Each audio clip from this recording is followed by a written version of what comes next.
Hola, ¿has visto alguna vez esto que es un anticongelante o antirrefrigerante? Pareciera ser algo extraño porque sabemos que las sustancias se van a congelar igual y se usan en los motores. El día de hoy, en esta clase de química fácil, te enseñaremos por qué sucede esto.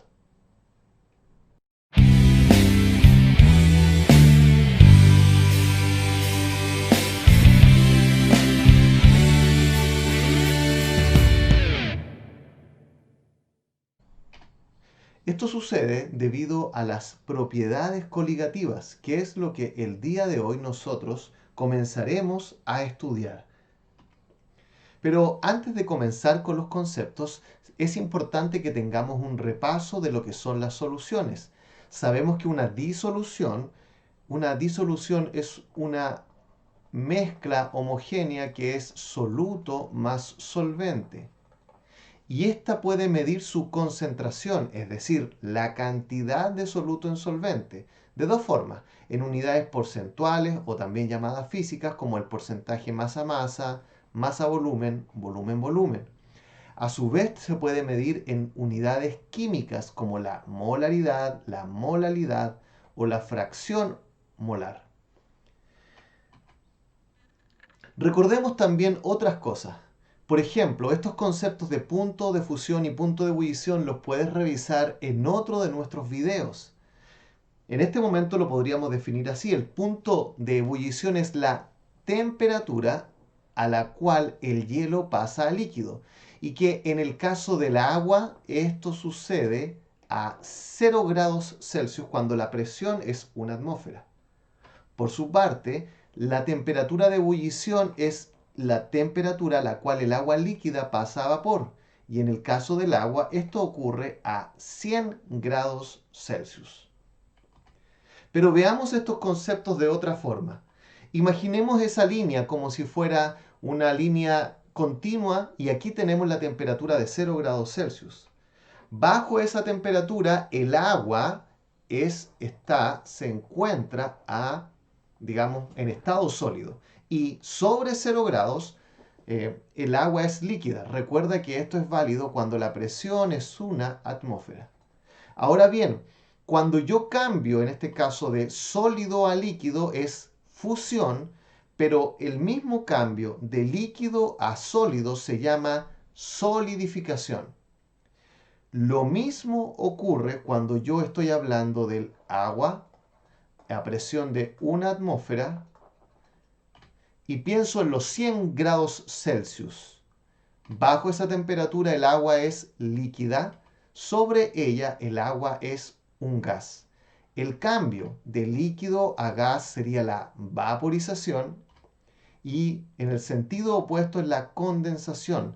De tal manera que podemos decir que para el agua la temperatura de ebullición o la temperatura, en este caso, de vaporización es 100 grados Celsius. Asimismo que la temperatura de congelación, ¿sí?, que es lo mismo que la temperatura de fusión, es 0 grados Celsius.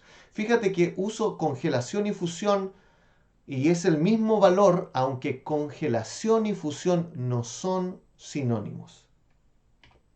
Ahora, nosotros vamos a estudiar en esta clase dos de las propiedades coligativas. Estudiaremos la elevación del punto de ebullición y el descenso del punto de congelación. Si te fijas ahí, podrás darte cuenta que en ambos casos vemos una fórmula similar. Al principio aparece un delta de temperatura. Luego viene un valor que es una constante y esto que está acá es la molalidad. Pero antes digamos algunas cosas de las propiedades coligativas. Podríamos decir lo siguiente. Son propiedades de las disoluciones que cambian respecto al disolvente puro. Dicho de otra manera, el agua pura se congela a 0 grados, pero cuando esa agua tiene un soluto, sal, azúcar u otro, ese punto de congelación ya no va a ser 0 grados. Para toda esta descripción de la clase, vamos a suponer que el soluto es un sólido que no se volatiliza, no se vaporiza. Si eso es así, entonces este cambio en los puntos de congelación y punto de ebullición van a entenderse por la cantidad de soluto que hay, pero no va a depender del tipo de soluto. ¿Qué significa esto? Que vamos a asumir que el cambio, si agregamos sal o azúcar, no va a, digamos, va a ser igual, eh, porque depende de la concentración, no del tipo de soluto. Ahora, fijémonos en este gráfico que aquí aparece, donde nos muestra acá el cambio de la temperatura de ebullición.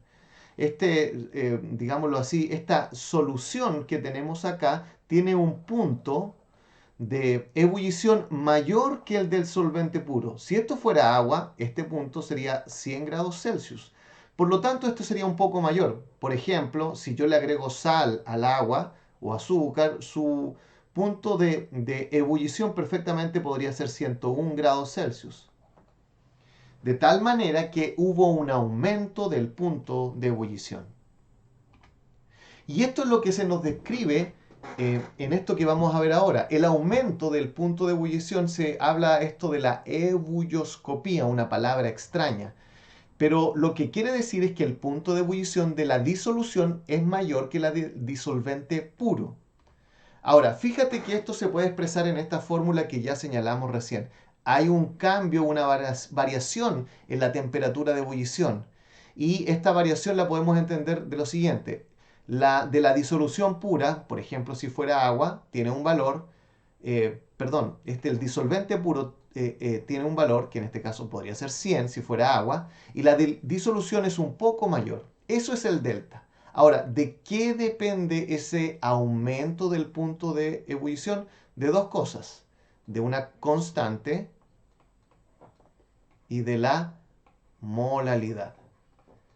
Ambas variables son importantes. Y esto se puede ver en el gráfico que aparece acá a la derecha, donde vemos que hay un aumento del punto de ebullición.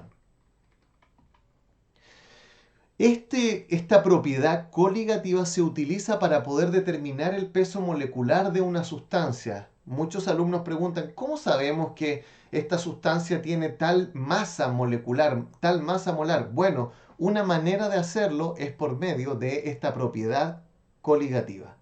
De tal manera que podríamos resumir en esta propiedad coligativa que es más difícil evaporar una disolución que el solvente puro. El punto de ebullición de una disolución es la temperatura a la cual su presión de vapor iguala a la presión atmosférica externa. Ahora bien, nosotros sabemos que este cálculo, este aumento del punto de ebullición, lo podemos entender con la siguiente tabla pensando en la columna primera y segunda. Fíjate un poco en esas columnas. En el caso del agua, su temperatura de ebullición normal son 100 grados Celsius. Ahora bien, el agua como solvente tiene una constante de ebullición, por eso está esta B pequeñita acá, o también llamada constante ebulloscópica de 0,52. Ahora, quiero que esto lo compares con el que viene a continuación, que aparece aquí, el benceno. Fíjate en esto.